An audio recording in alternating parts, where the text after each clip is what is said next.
Hi, I'm Annie Botticelli, and this is the Storyteller Forecast for Virgo for February 2018. Go to my website, anniehelpsyou.com, check out what's new on my blog, and also, if you're interested in learning astrology for your personal or professional purposes, my astrology apprenticeship program is enrolling now, and I will love to help you. So you can check that out there. Also, if you would like a written horoscope for each sign, this is something new that I'm doing I had never done before, you can go to my website, cozybysweetstarlight.com. At cozybysweetstarlight.com, you will find monthly written reports for each sign that are different areas of focus for that month than I talk about in the videos. So they're a nice supplement, and I also talk about great reads for each sign for each month. Well, there are lots of other yummy, awesome blogs on that site.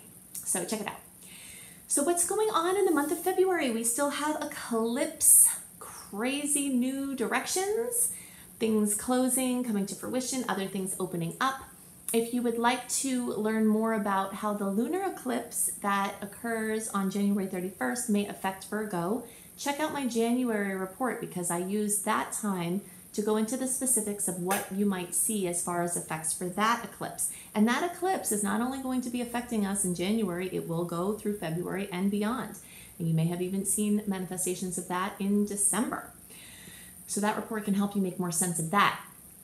This month, we're going to talk about the solar eclipse, which is on February 15th at 27 degrees of Aquarius. This is a new moon solar eclipse, and it's bringing in new opportunities. So let's place this eclipse on a timeline to help understand it better. Eclipse cycles, or eclipses from the astronomical standpoint, are a day, right? An eclipse happens on a day from the standpoint of astronomy. From astrology, we're looking at this from the perspective of a cycle. It's a longer term story that's going on. So from the beginning of 2017 through into 2019, we've got the Leo eclipse energies that are telling a story and shifting energy around in the Leo Aquarius sectors in general, and also the certain houses that they correspond to for each sign. Energy is being moved around in those sectors. Closings are happening, openings are happening, things are shuffling back and forth. So we're midpoint in this longer story, and a manifestation that could be solar or lunar eclipse related could really happen at any time during this whole cycle, and things are happening throughout the whole time. This is a story that is ongoing.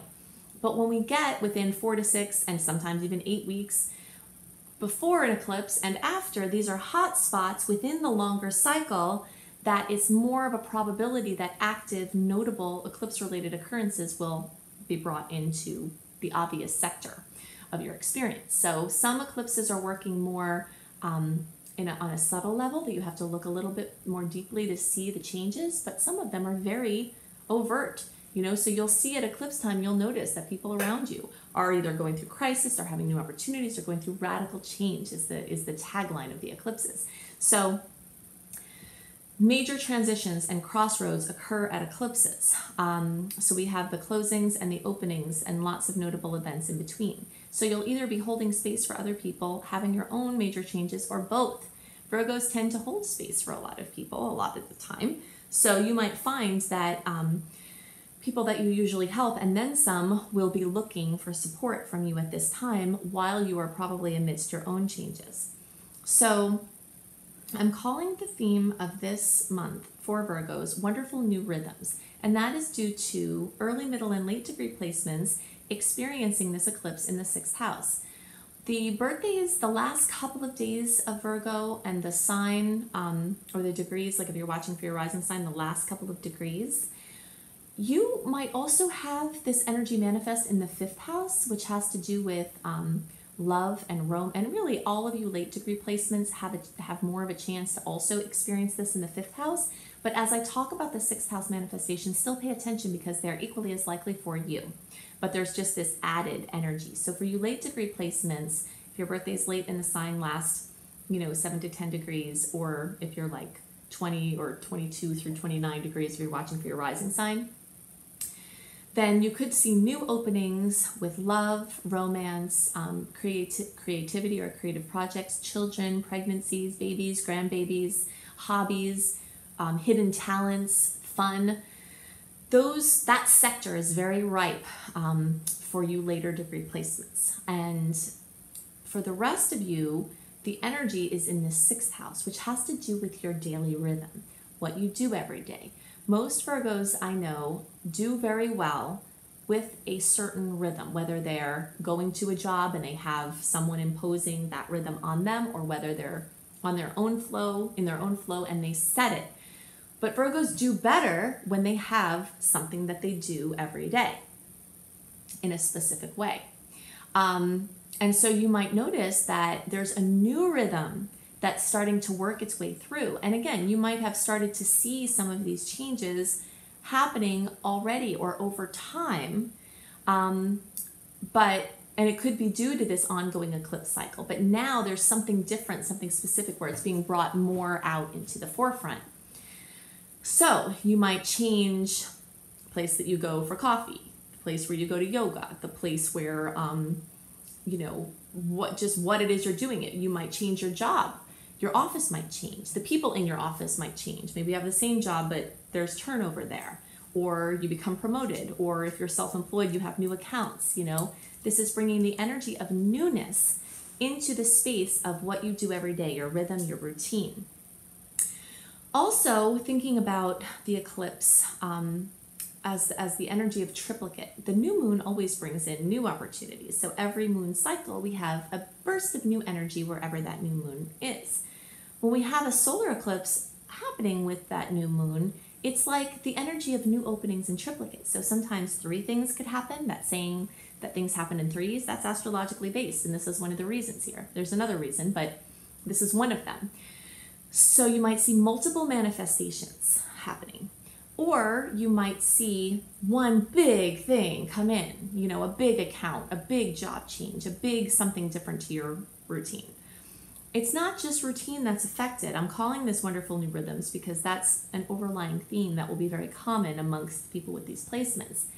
But the 6th house also rules other things like your health, your diet, your lifestyle, supplements, nutrition, regular medicine, diagnostics, alternative medicine, acupuncture treatments, chiropractic, all of those things, and even meditation practice, all of those things are open to a whole new cycle. You could find a new practitioner, you could start a new meditation, you could start meditating, period, you could start a new health rhythm or a new practice, or get on a diet that can really work. And there's lots of amazing potentials with this new opening. So it's very exciting. For those of you who have been sick, you might have information come in about why you're sick, and a new rhythm starts that helps to alleviate that. And you might find out information that becomes relevant for your path. That could be the solar eclipse bringing some things to light. You also could have something notable go on with a pet. Many people with Virgo placements are going to have a new pet or new animal energy come into their lives. February is actually a pretty good month to get a new pet. When you're getting a pet, usually unless you're fostering, we're wanting that pet to find their forever home with you, right? So I like months like this where we're free of personal planets retrograde. I really wish that I could communicate with all of the people who help to place animals and help them understand to do their pet drives where they're trying to push adoptions in a big way in months like this, where we're free of the personal planets retrograde. When you adopt a new pet in a Mercury retrograde cycle, it makes more of a short-term energy on that, so it's harder to see clearly the perfect pet for you. But in this month, there can be more clarity around that. So maybe a new pet will come in, and again, follow your intuition, and through around March 8th, there's some pretty good energy for that. This could also be something notable with the pet or pets that you already have. You have more time with them. Maybe you start taking them for a walk or a new cycle, like something new that you do in your rhythm with your pet. Or even just working with animals or being around animals or something having to do with animals in your life. So these are the things that have an increased probability for manifestation based on this solar eclipse energy. It's very exciting, very fresh, and lots of raw potential there. Some of the things that come in may be expected, but a lot of things that come in may be a surprise. Eclipse energy tends to bring things out of the blue and also create a trajectory change. So it's very common that you're headed one way and then the eclipse comes and brings you in a new direction. So these are the things that are most on my mind for Virgo this month. Now I want to talk about the specific transits this month, the dates of the transits, what you can do with those transits, what you need to know about them, and also some additional patterns and themes that are at play this month that are great to be aware of so that you can most readily use them for your conscious evolution and making your life better. So the theme for the month for February 2018 for all signs is radical new directions. This is compliments of our solar eclipse that is the highlight of this month, which takes place on February 15th, and it's at 27 degrees of Aquarius. We've been talking about these eclipses for a while. First of all, because as long as we are in an eclipse cycle, news can come in that is eclipse related. So that means from beginning of 2017 through well into 2019, movement along these Leo Aquarius fronts, so anything in the Leo and Aquarian realms, and anything along the houses where it's hitting for each sign, can come through at any point in the eclipse cycle. It's just when the actual eclipses are happening, and then the 4 to 6, even 8 weeks before, and in some cases after, they're like hot spots on a timeline of a story that is ongoing. So sometimes I get asked the question, can I have eclipse news come in sooner than 6 weeks before the actual eclipse? The answer is yes. I actually just myself this week had something very clearly, and I'm recording this in the middle of December, very clearly had a solar eclipse in February manifestation starting to come through in the middle of December. So the eclipse times and the times right before and after are hot spots where there's an increase in frequency of eclipse related news.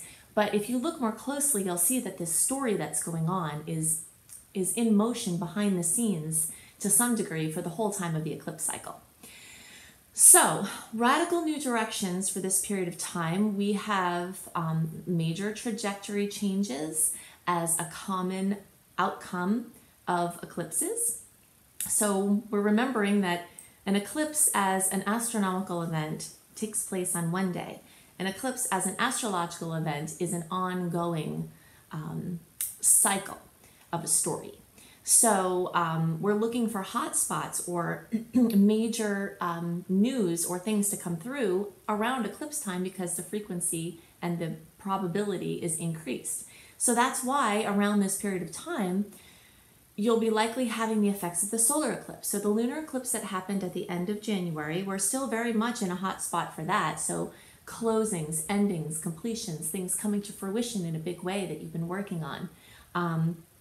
Those energies can still come into February, even though the highlight of the month astrologically is the new moon. So the new moon solar eclipse brings in new opportunities, new windows, new doors, new possibilities. And sometimes they're in line with things you've been working on, but sometimes they seem to come out of the blue. So look for this news, but usually it won't be too hard to find. But at the same time, sometimes there are things going on the more subtle levels that are only aware to the seeker. You know, if you're looking for it, you could go through an eclipse season and think, well, gosh, nothing happened at all. But if you're really looking, you'll definitely see at least subtle changes in the story that's going on. So there will be major impetus to move forward, and the stars are right in general for new directions because we don't have any personal planets retrograde this month of February. But at the same time, I describe a lot of what else is going on in February as mischievous. You know, there are aspects that can definitely serve as hindrances to moving forward. So while I'm giving you the report about this green light for moving forward, if you're intuitively not feeling like you should say yes to something or that you should do something, then you have to honor that. And there might be reality checks or things to make you look or dig deeper throughout this month. And we'll go into more details about each of those aspects and what days they are and what they can bring, but just to kind of understand this month better. Green light's on for moving forward, but lots of hindrances that could bring hesitation or doubt. There could be something very clearly that you're supposed to say yes to, but that yes can also still have uncertainty where it's awkward and it's new and you're not sure or you're scared, but still you have a clear yes. One of the most important things to figure out this month, really, really imperative, to tell the difference between self-sabotaging reluctance and, which comes from fear, which would require some use of will to push through, and an actual just intuitive push saying, no, it's not time. So the resistance to change is going to be very strong at this time, just as the possibility for change is standing there. So you really, really have to tune in and figure out, are you not moving forward because intuitively you're supposed to hold off because maybe the retrogrades for the rest of the year are going to change what you would have done or would have launched? Or is it something you have to push through? You know, and only you can know the answer to that. So besides the eclipse, we've got tons of energy in Aquarius. Besides the new moon and solar eclipse, we've got lots of planets moving through that sign, so the Aquarian realms will be lit up in major ways. So anything that involves teaching, leading, or participating in groups, anything that has to do with friendships or social media or social circles, involvement with humanitarian efforts, connections with or working for large organizations. It also has to do with anything that has to do with the internet, or internet-based projects, or technology, or futuristic thinking, patents and things like that.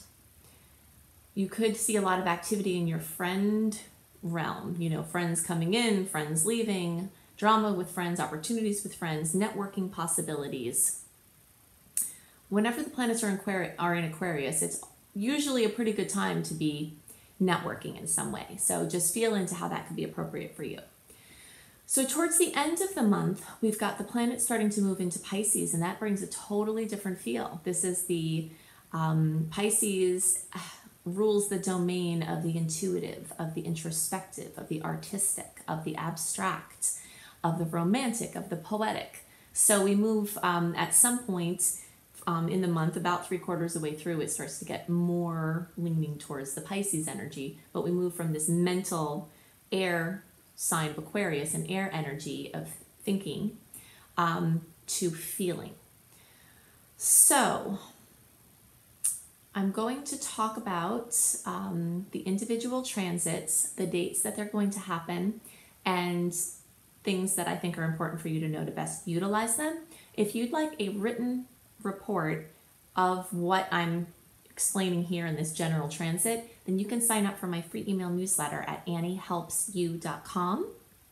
When you sign up at anniehelpsyou.com, you get my monthly newsletter a month early so that you can see the dates and the energies at play written and not just in the video version.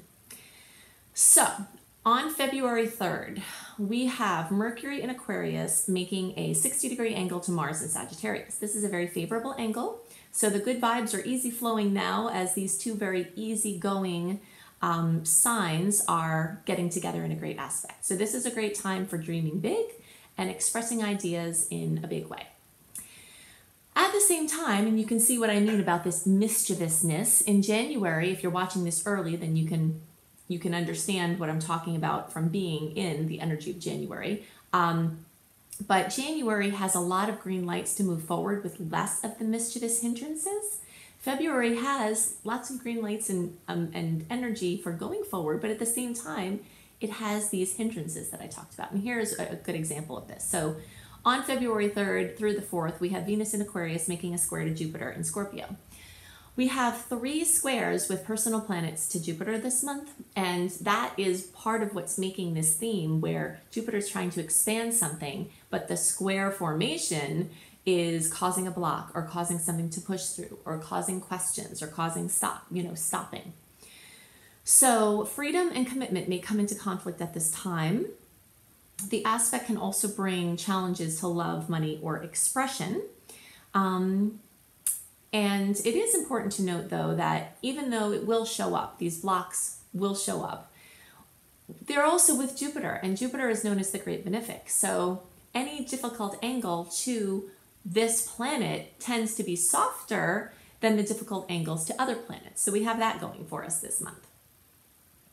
On February 6th, we have another beautiful aspect, Venus in Aquarius making a 60-degree angle to Uranus in Aries. So we can have boosts to social life, love life, finances, artistic expression.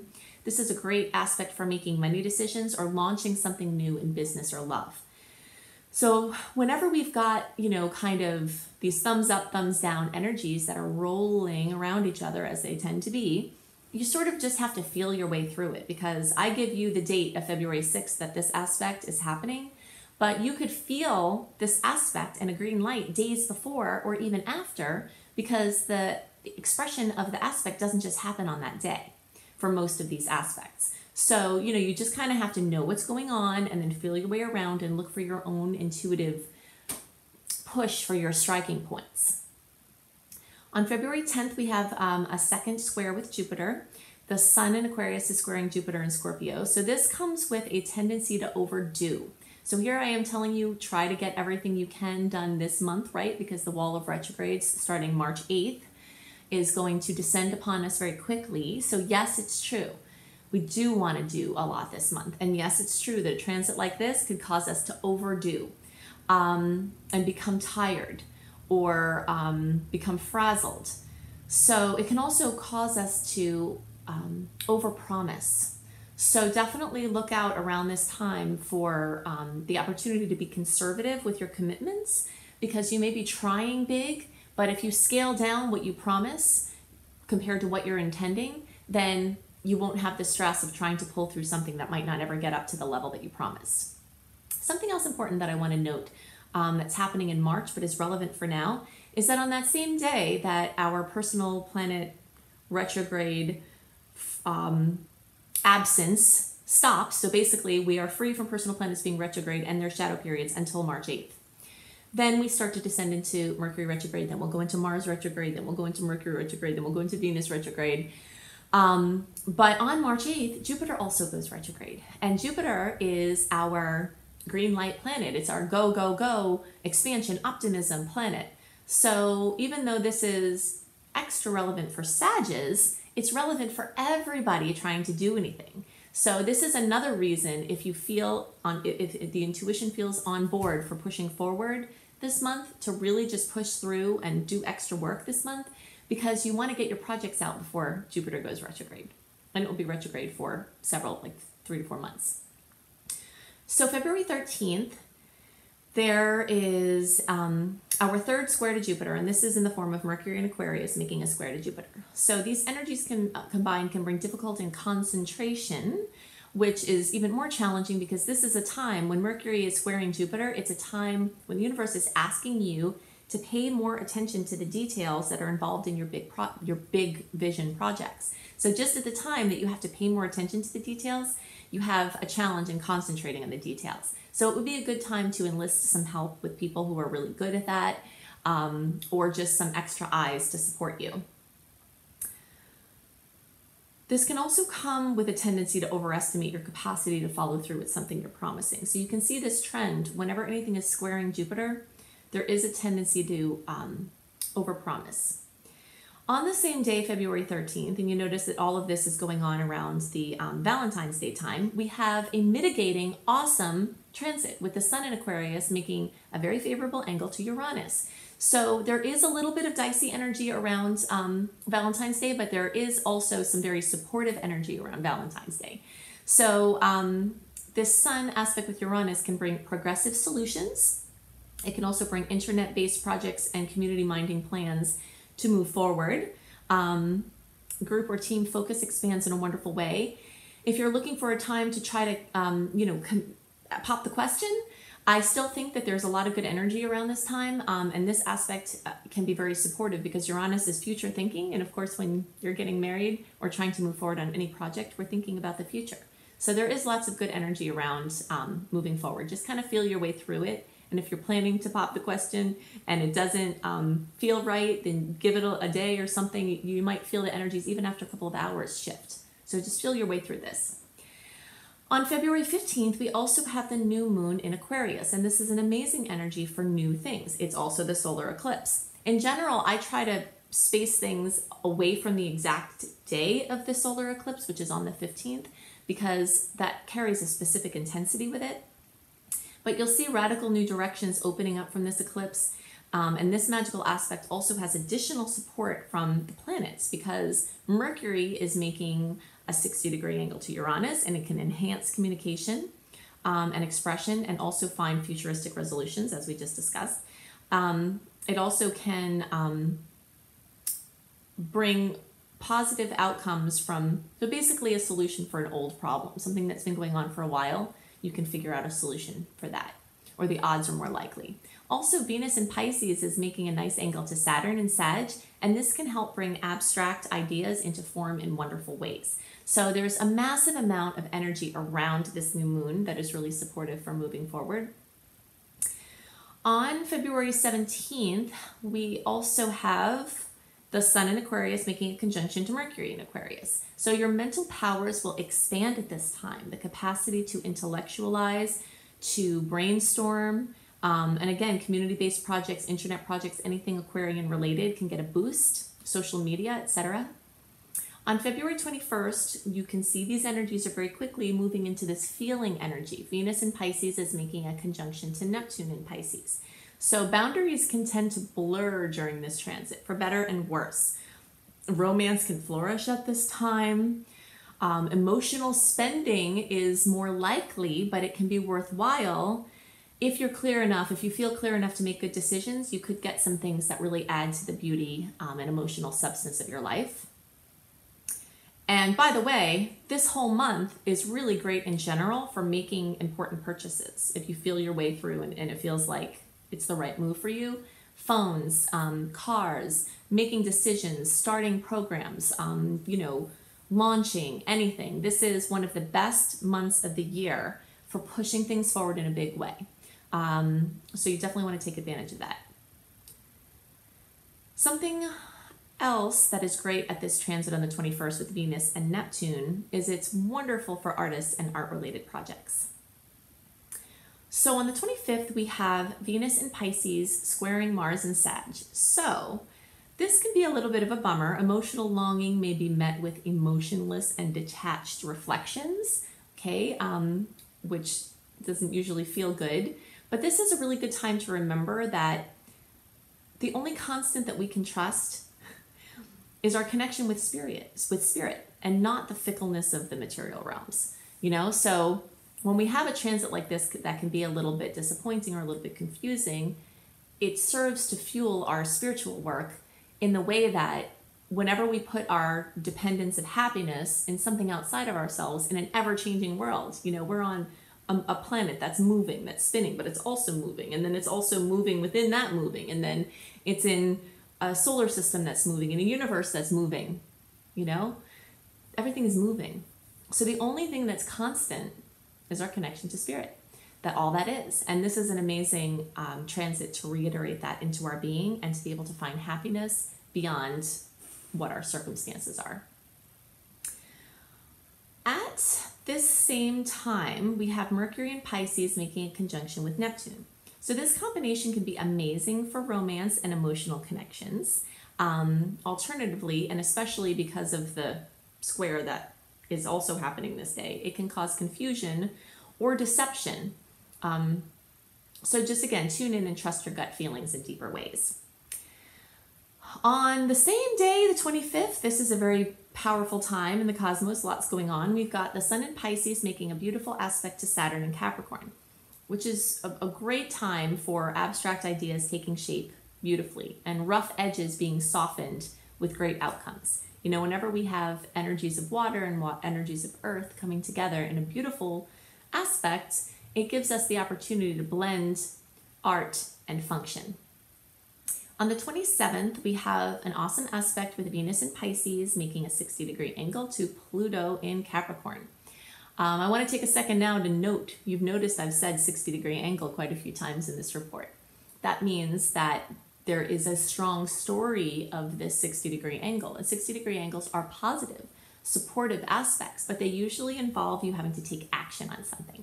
They're a little bit different than a trine. Trines tend to just bring things in, and yes, you can take action on those beautiful aspects also, but this 60-degree angle really wants you to do something. And the way I always describe this is like, let's say you want a peach pie, right? And you have all the ingredients for the pie on your counter, and then you're like, why don't I have a peach pie?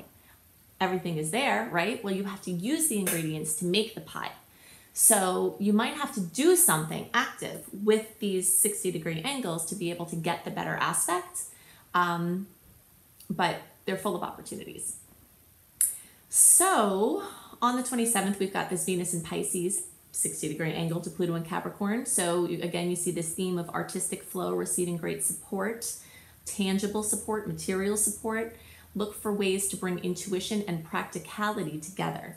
So you've heard me say something like that a few times, and that's because of this blending of water energies and earth energies as a little bit of a pattern this month. On the 28th, we have Mercury in Pisces making a square to Mars in Sag. So be on guard for misunderstandings at this time. Unclear communications can bring challenges and conflicts, and it may be hard to express feelings at this time, or it could just be that deadlines could create creativity blocks. You know, Mars in Sag wants to go, go, go and be everywhere at the same time and do everything at the same time, but Mercury in Pisces is more of a slower, emotional, quiet, soft moving energy, you know? So whenever those two conflicting energies come in, you can see there might be some conflicts there. Also on February 28th, we have a beautiful aspect with Mercury in Pisces making a 60-degree angle with Pluto in Capricorn. So compassionate communication can result in great strides at this time. So adding art to function is a great way to use this energy also. I love the book, Marshall Rosenberg's book, Nonviolent Communication, for everything, for always. But when we have aspects or combinations like this where there's so much softness and feeling coming into connection with a different type of energy, you know, the more we can tune in and really put ourselves in the place of someone that we're communicating with and look at it from their perspective, there's a tremendous amount of healing that can occur with that. So these are the things that are most on my mind this month for the general transits. Definitely go to my website, anniehelpsyou.com, see what's new in my blogs. Also, sign up for my free email newsletter to get your monthly write-up and more. Definitely go to cozybysweetstarlight.com to get your written monthly horoscope for each sign. That's something new that I've never done before, but I am doing it on my new site, Cozy by Sweet Starlight, along with great reads for each sign and lots of blog headers for your comfy, cozy life, astrology kissed life. Then check out my husband, B.R. Newman's tarot scopes to get more information about what could be in store for you at iamhelios.com, iamhelios.com. So I hope you have a wonderful month. Check out my astrology apprenticeship program if you would love to learn astrology with me, and I'll see you next month.